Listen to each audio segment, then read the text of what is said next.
Hey everybody, I have the honor of having Mr. Eric Johnson here in the studio. This is great, Eric. Thank you so much for being here. I'm glad to be here. It's so cool. I can't tell you how excited I am. My pleasure. He's playing through my deluxe here. He put a quick pedal board together. Your pedal board. My pedal board. He's not playing through his stuff. He dialed up a tone real fast. I want to talk about your playing style. Growing up in Texas, you were influenced by blues a lot. Right, yeah. But how did this other thing happen that you developed this style, your linear style and your chording style?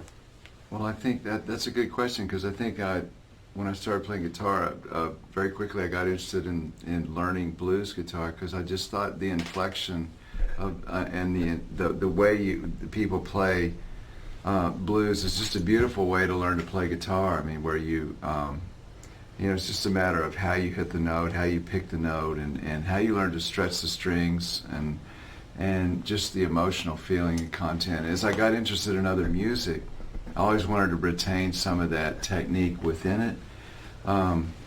The chordal thing, I think it came from, well, originally I played piano. And so when I was really young, I took piano lessons and then later started playing guitar. So every time I pick up a guitar, I think it's almost like what was your first language you learned. And so because it was piano originally, I kind of look at the guitar as kind of like a keyboard kind of thing. And so I have a tendency to try to extract some of those voicings that you maybe would do on a piano on guitar, because to me they sound good. Yeah. And I like the way they sound on piano, so I kind of I try to find them and put them on guitar, And sometimes they might be, I don't, I mean, there's plenty of cats that have, really beautiful voicings on guitar. It's definitely not a new thing, but. And I love, it's almost like, you get to the point where you realize there's just great magic and great beauty in every style of music and every style of playing, and so it's just a matter of wherever you put your strength or wherever you put your attention and stuff, and I've learned to appreciate just folk chords on a guitar, just like great voicing stuff, but you can just kind of fan it out and you start with an A or whatever, and you can or you can put a kind of, it's the same chord, you're just changing up the way you play it.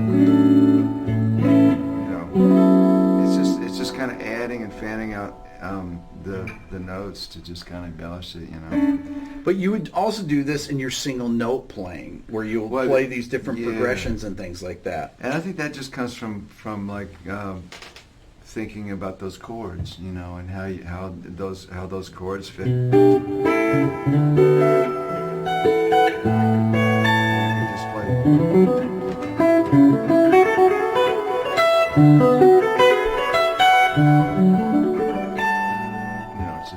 It's inside the chords. Yeah. If I think about it piano wise, it just opens up kind of the way I can do the chords, kind of. I can just do it different than just playing it as the guitar might stipulate. Just kind of trying to think outside the box a little bit, You also did this with the different groupings and things like that too, where you use odd groupings of fives, groupings of sixes, and in your linear playing. And I didn't hear a lot of people doing that when I first heard you. It was so, whoa, that's amazing. And when you hear these odd groupings where things just don't line up in the same spot, it makes the lines more interesting sounding. And is that something that you just hear it that way? Yeah, I think it's a combination of the people that you learn from, and some people, they'll say like, oh, you have this original style, and I go, well, it's only original because it's the people I took from, and it was just I learned to play like the early Clapton blues record, that tone, I really love that tone, and of course Hendrix, and And then later on, I really got interested in Bill Connors from him of the Seventh Yeah. Galaxy, Chick Corea, because Yeah. he started opening up into more of this kind of fusion thing, but he had that kind of Clapton tone and that kind of bluesy thing, which caught my. I had heard some fusion before that, and I thought, yeah, that's cool, but it wasn't really making me. I want to learn to play that until I heard Bill Connors, and it was like, oh, he's got a little bit of that blues in him. So I was like, I want to learn that. So I think it was a combination starting with Clapton, and then Bill Connors, and then listening to McLaughlin, and then going back and listening to all these other cats, and then you start realizing there's just all this magic and everything. And so as I was trying to accumulate these different people, I knew that centrally I wanted it to have a certain tone and a certain touch, which I tried to develop. So that was kind of the thread by putting all these styles together. And that's that's about. It's not necessarily that original. It's just the matter of the people that I. It's just those particular from. collection of influences, though. Exactly. But Which is true with anybody, I guess. It's fascinating, though, the fusion influences like that. That's really that's fascinating to hear that. Yeah.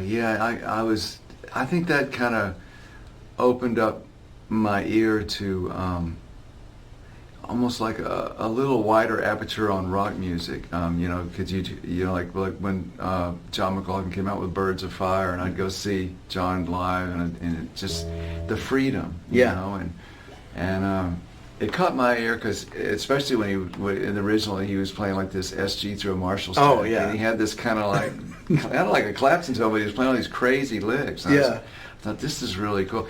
I mean, I've always had this kind of like handicap where the sound has to reach me first, and then I'll listen to what somebody has to say. Otherwise, and I don't know if it's even that crazy, because I mean, music is sound. Music is sound. Does it connect with you? Does the sound? And I've always loved the sound of piano and that pure tonality, and so I've always kind of chased that with electric guitar, and then like a lot of the early cats, they had such a beautiful sound. Now you're known as kind of a perfectionist, or you had been known as a perfectionist with your tone. And I'm in recovery now. You're in recovery. Yeah. I just show up and play straight through the PA now. No, I'm just kidding. Okay, how important? First of all, let's talk about this when you're playing a solo and the tone, the feedback you're getting from your amp to your hands. How important is having the right sound for you to feel like you can really play? I mean, are there some nights where your sound is so good that you just can play anything? Yeah, no, that's really well said. It's totally true. It's for me. If it doesn't sound right, and it's almost like the sound is nice, but even more important is how does it feel? Yeah. How does the polarity of all the situation of events of the guitar and the amp and the acoustics feel to where it's like wind to your back, and I think the more stuff you run through, sometimes the harder it is to get that. It can wreak havoc with that. And then the electricity thing is really tough. Like if you get to a building that has a lot of dirty AC, it can really trash your sound out. And it's like that's true. And sometimes when I get to the gig, Dustin, the gentleman I work with, we'll go around and try different AC plugs in the building to find one and it's like, wow, that's like all of a sudden you go to like the bathroom hall, and it's like you plug in there and it's like it sounds better. And it's all these things add up. And I mean, if you were to like pinpoint one, you go, well, that's silly, it's kind of obsessive, and I agree. But it's you getting 3% here, 3% there. All of a sudden, you make 4 changes and your tone's 30% better. Yeah. But the point is, I think, how can you construct something that's repeatable and not so complicated that it's impossible, But it is important to me to make it feel right and make me want to play. One of your solo sounds has a violin tone to it. Right. And it has a very dark sound. It's a beautiful, beautiful. What led your ear to that sound? And can you talk about that a little bit? Well, honestly, I think you just listening to early Clapton records. I mean, they just had that kind of sound. We just.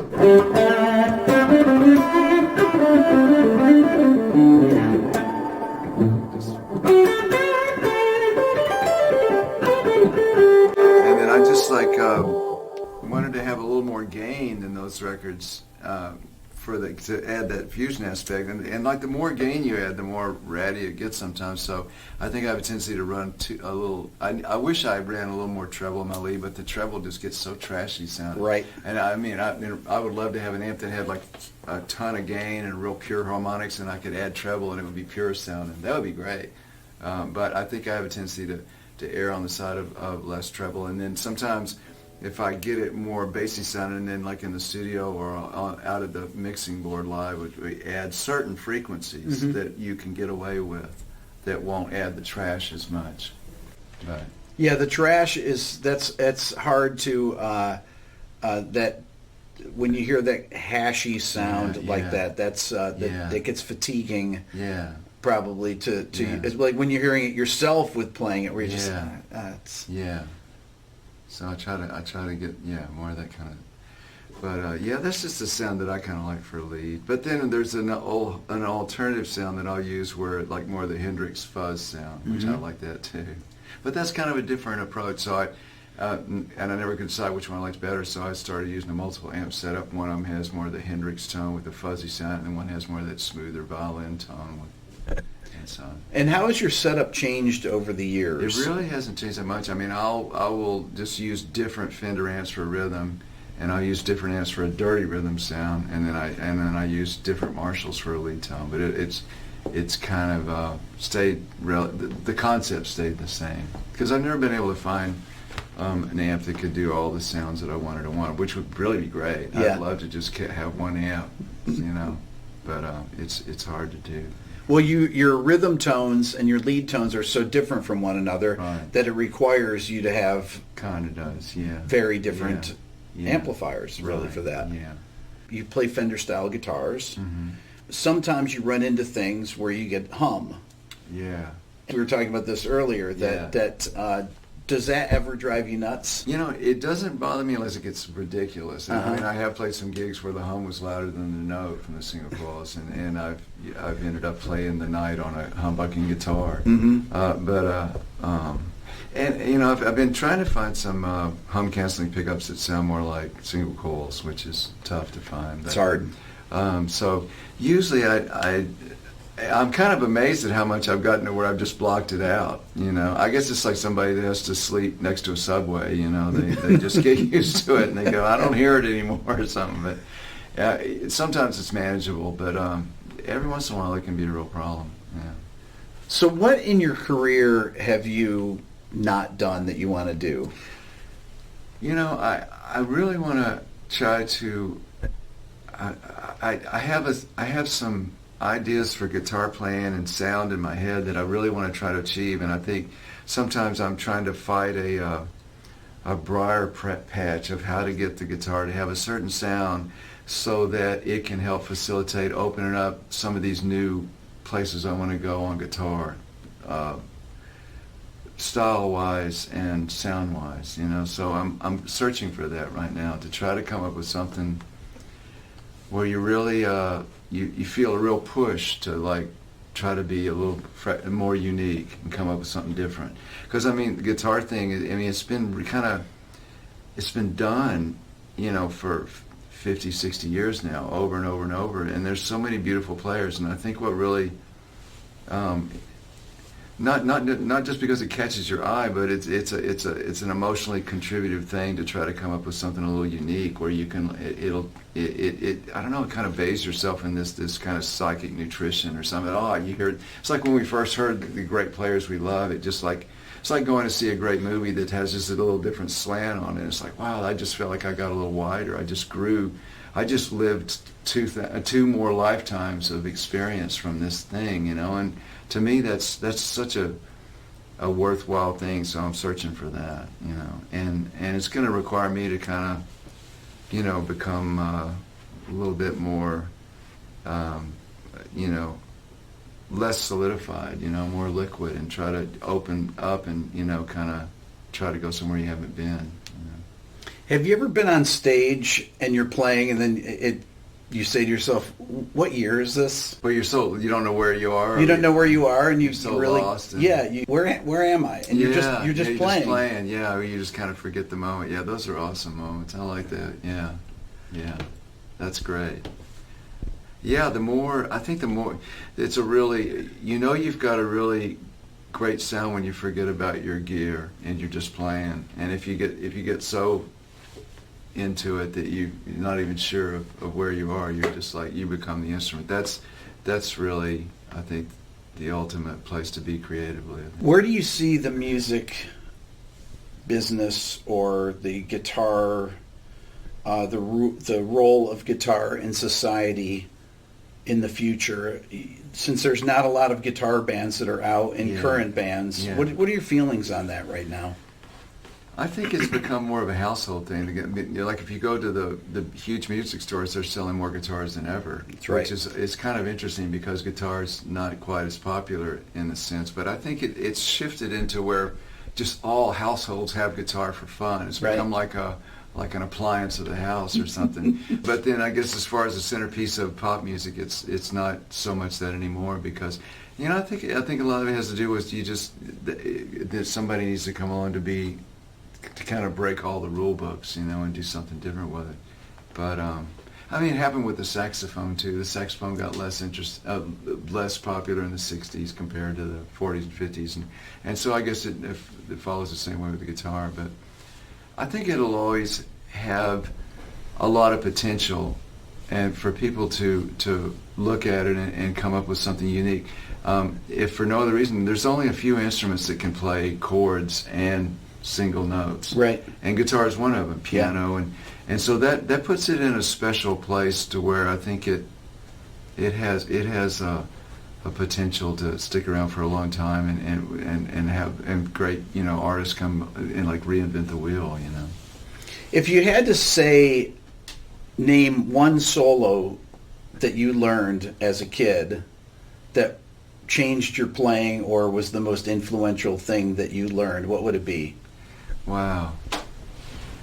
I remember one of the first things I learned, New York City Blues by the Yardbirds. Mm-hmm. I remember learning that. And when I was learning it, I was so young, I couldn't understand what Jeff Beck was doing. I still can't. And then learning the Nazar Blue. That song, and that I when you're talking about when going back really early where it really kind of shifted my thought process, I'd say it'd be those songs, Nazar Blue, happening 10 years time ago, which if you listen to them now, the guitar, it doesn't really even sound like guitar. It almost sounds like a sax or a violin. Yeah. And that really that really intrigued me because it was guitar, but it kind of was, it was like was a little bit beyond guitar. It was like it morphed into this other thing.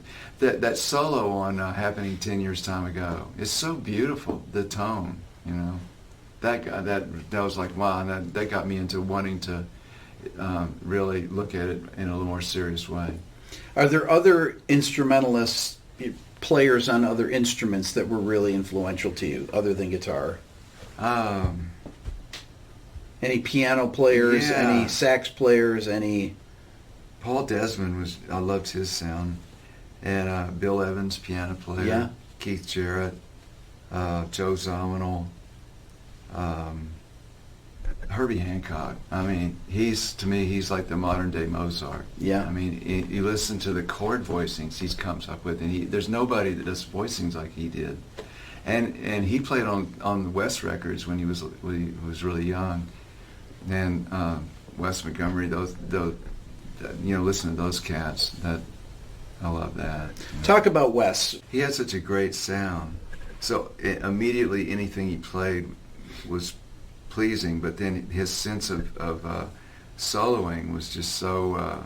It just sounded so natural and effortless. Right. And so organic, and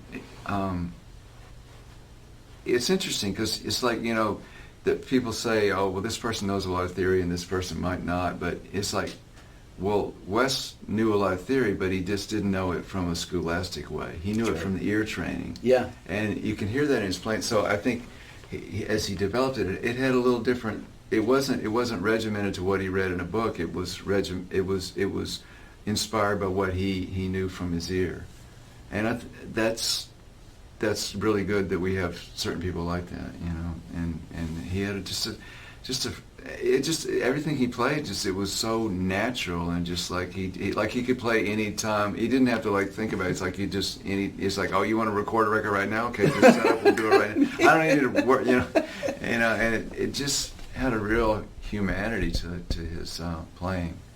He was my favorite. He is my favorite jazz guitarist. Although there's other cats I love too, but his sound, he'd just do one note, and it was like the start around midnight, just doing it. Dun, dun, dun, dun, dun, dun. So okay, I'm done. I'm totally in this. It's like a great movie that the first 2 minutes, it just you're in the movie. It just gets you because it's so strong and has so much gravity to it. And I live for those moments in art. Whether it's paintings or music or whatever. It's just because it's so inspiring. And it kind of like. It kind of recalibrates the soul, and it really gives. It's such a benchmark for what we can try to achieve or what we can try to go for, And it's like the other day I was a couple of times I was listening to the radio, and all of a sudden Manic Depression came on by Henderson. I thought, man, that sounds fresher to me. I mean, maybe just because I'm older, but. There was a certain organicness about the guitar. I remember another day that I was listening to pop radio, and Eleanor Rigby came on. I went, well, with a benchmark like that, it's like all of a sudden it's kind of, you just realize the stratosphere where you can, kind of be, And so to me it's inspiring. What do you think about the lack of sophistication in contemporary music versus music of the 60s and 70s? Pop music in the 60s and 70s was far more complex from a chord progression point of view, melodies, things like that, than anything you'd hear on the radio today. Well, I think a couple of things about that. I think, just my opinion. Like some of the pop music, well, the function of it to me has changed. It's not the same function of when I would sit down and listen to a new Hendrix record when I was a kid. It was like to be entranced and, get chills and stuff. And I don't know if I think the function of music is more just to make you, jive with it physically with, like dance music. It pretty much has to, I think it's more, it has to be in a dance platform, whether you're dancing or not, but it's got that kind of body movement thing. But, you listen to some of the dance music, and to me, every once in a while you hear some pretty cool chord progressions or some chord voicings. You can tell these are really accomplished musicians doing it. I'm like, to me personally, I'm listening going, you know what, this would be great if A, they wouldn't use so much freaking auto-tune, and B, why is it, this is a real beef with me. It's like you listen to all the old stuff and you have drummers that came from the 30s and 40s that had a swing to their playing. And all the early rock had drummers that had a swing to their playing. And I even told Mitch Mitchell this. I had the honor of like playing a little bit with Mitch Mitchell, and I said, you were as important as Hendrix's guitar because you swung his guitar, and it was so beautiful. And you wrote these parts, like Ringo wrote these parts that were amazing, but point being, I don't think it's ultimately in our best to dumb down the drums to where we're just dun dun dun, with a beatbox with the bass drum. Personally, it's like, why not let these swing drummers be a part of this new pop music that still is doing some pretty hip stuff? And I was like listening to some of this dance music on the radio, and I thought, what, if you didn't have to auto-tune all this and you put a swing drummer with this would be a really cool track. And that's all you'd have to do, but then maybe it wouldn't serve the function that music does now, which is more. But people, or maybe it would serve it better. I think it would. Well, I do. It's artistically or musically, I think it would. But that is I would have to ask myself the question: is the function of music the same? Is the function of music changed so much that no, we're not looking to sit down and go into another place where we're getting chills and thinking about our dreams or we want music that we can just listen to in the background while we work on computers and kind of tap our foot. Maybe the function has changed for some people. So maybe it's a moot point. But to me, I'd love to hear. I think it's kind of it's a bit of a tragedy that I think the drummers have gotten the worst deal out of this, because you've had these beautiful drummers that could be a part of pop music playing. you know, a song, Motown song comes on, and it's like, oh my, listen to that. It's just got a thing, you know.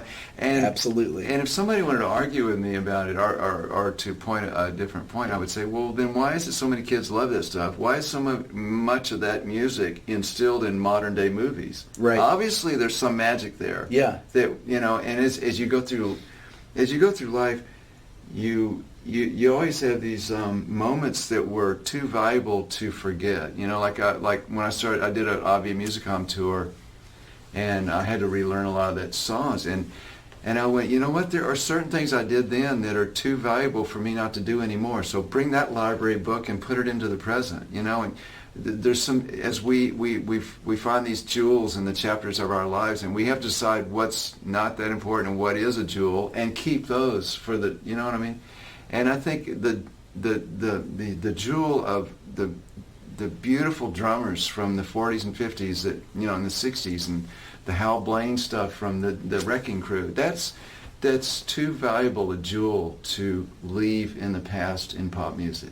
That's my feeling, you know.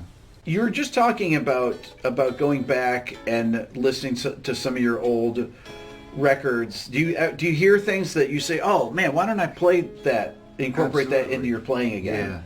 Yeah. What, for example, what is something that is it, would it be stylistic things or types of lines? What do you hear?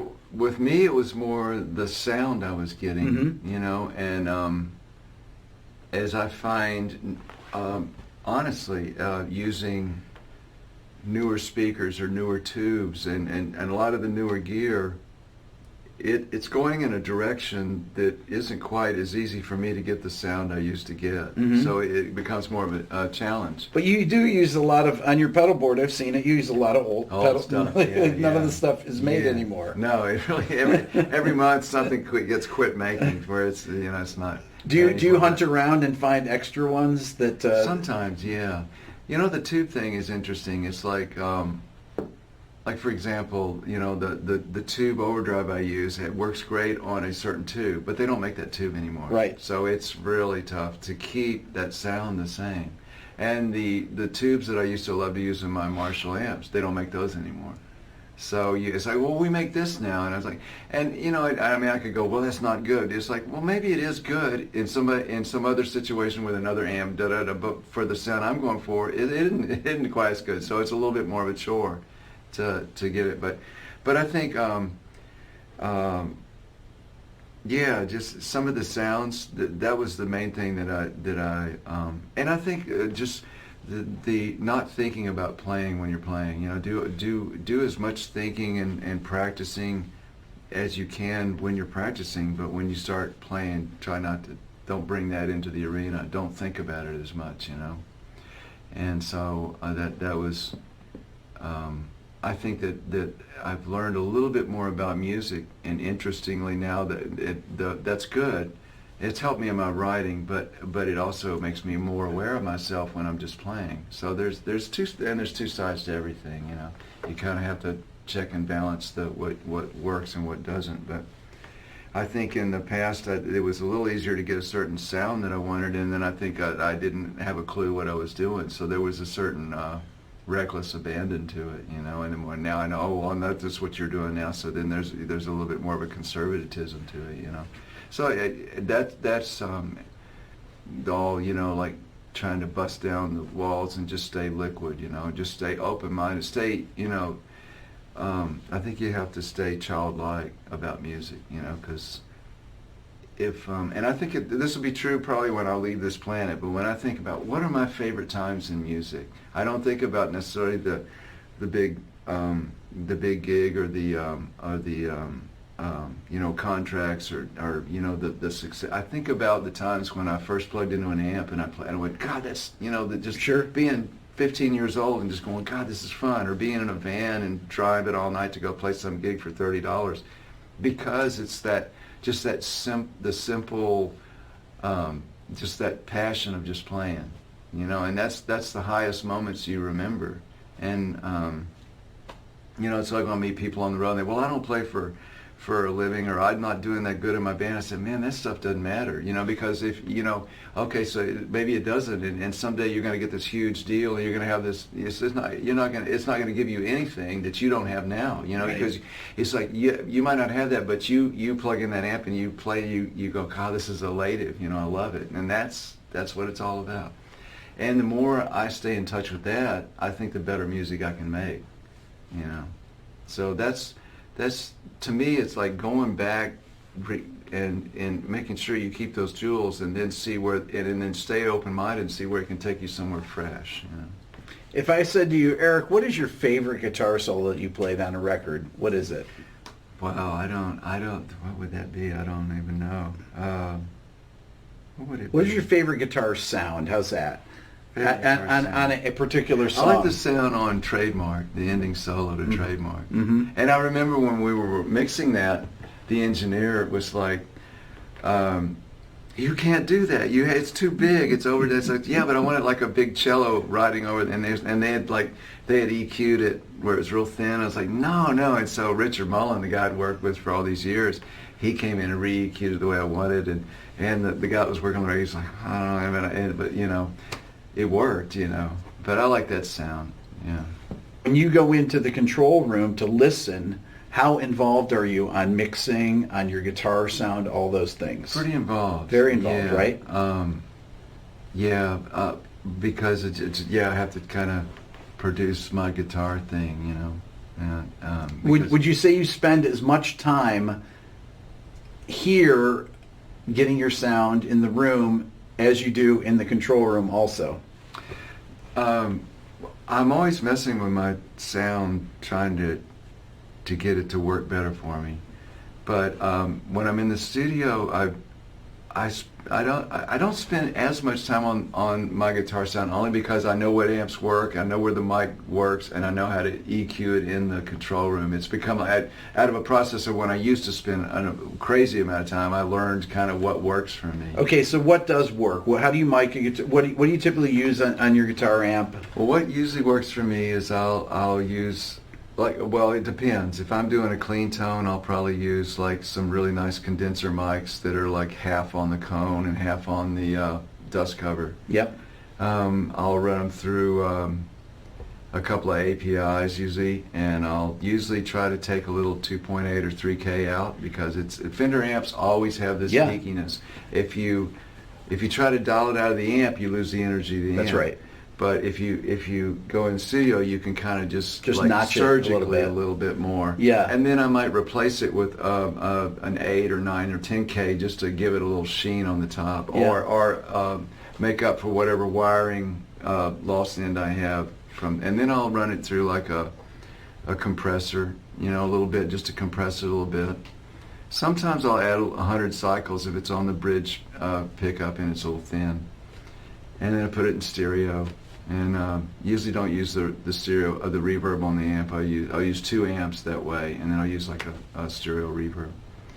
For the Marshall, I'll use like an old 57. Okay. Kind of like in the bottom right quadrant of the speaker, about maybe 4 or 5 inches out, at a little bit of an angle. Then I'll use like a room mic, like a Neumann or something. And, Just to give it some air. Yeah, and then I'll run that through. I'll run it through like a Neve, and then sometimes a room mic through an API. But also, this, when I recorded off View Musicom, we used a Ramsa channel, which is this old funk ball thing made by Panasonic, but they sound great on distortion guitar. Yeah. And I get kidded about that all the time, ridiculed, like, why are you using that thing? I said, well, it works, That there's the EQ on it's kind of like the tone circuit on a Marshall or something, and you can actually turn some of the EQ off, and it gives you even more gain. So I mean, all the lead guitar on Avi Musicom was cut on a Ramsa, which. I'm gonna go buy those up real quick. Yeah, after this comes out, you can't. It's interesting, sometimes the funky stuff. It's just like with guitar pedals, and the same thing in the studio. Sometimes the funkier stuff really gives you a better sound, you know. Is there anything that you never get asked in interviews that you say, man, I wish somebody would ask me this? Wow. About my film career. Nobody ever asked me about my film Okay. career. Talk about your film career. I don't really have one. I'm just kidding. About my shining film career, my potential blossoming in the lights, screen lights. Or my golf game. They never asked me about. Do you play that. golf? No, I don't. That's probably what they asked me. I did one time. I said, "How hard can this be?" So It's very hard. I went with the president. That can't be that hard. I thought I'd like to learn to do this. So I took one lesson and I was like, man. I was humbled very quickly. I said, I'm going to stick with guitar. Yeah. So now when I do interviews and everybody asks me, I'm a one-trick pony, and they say, what do you do when you're not playing music and touring? I say, well, I like to play guitar. That's what I do for a hobby. But, I wanted to ask you this too, because I ask everybody that interview, how do you pick up the guitar every day? Pretty much, yeah. If sometimes on the road we'll have a day off and I won't play it at all because my hands are sore or blisters or whatever, and I just want to give myself a break. But sometimes and every once in a while I'll go a few days not playing, and it's always, you probably know, you don't play for a while and you have this fresh approach to it, which is really beneficial. Yeah. But then when I try to do certain licks, I can't. I have certain guitar licks I have to practice pretty much before I go on stage and stuff. And I still can't play them as good as the 12-year-olds on YouTube. I still better than I do. I watch them. I'm just going to hire them to come out and play Cliffs of Dover at the end of the night. It's like, where are these people coming from? Are they even from Earth? I think they beamed down. But no, it's great. I mean, but it's just like sports. Everybody's getting better and better at stuff, But, yeah. Well, Eric, I really appreciate you hanging out today. Thank you so much. It's been a pleasure. Thanks for having me, Rick. To speak with you. I love what you do. It's great, man. Thank you so much. Yeah. That's all for now. Please subscribe here to my Everything Music YouTube channel. If you're a first-time viewer, don't forget to ring the bell. If you're interested in the Beato book, go to my website at www.rickbeato.com. You can find it there. That's how I support the channel. Buy a t-shirt, buy a mug. Follow me on Instagram at rickbeato1.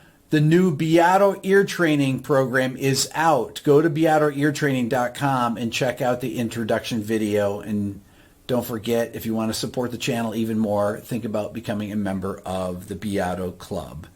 Thanks for watching.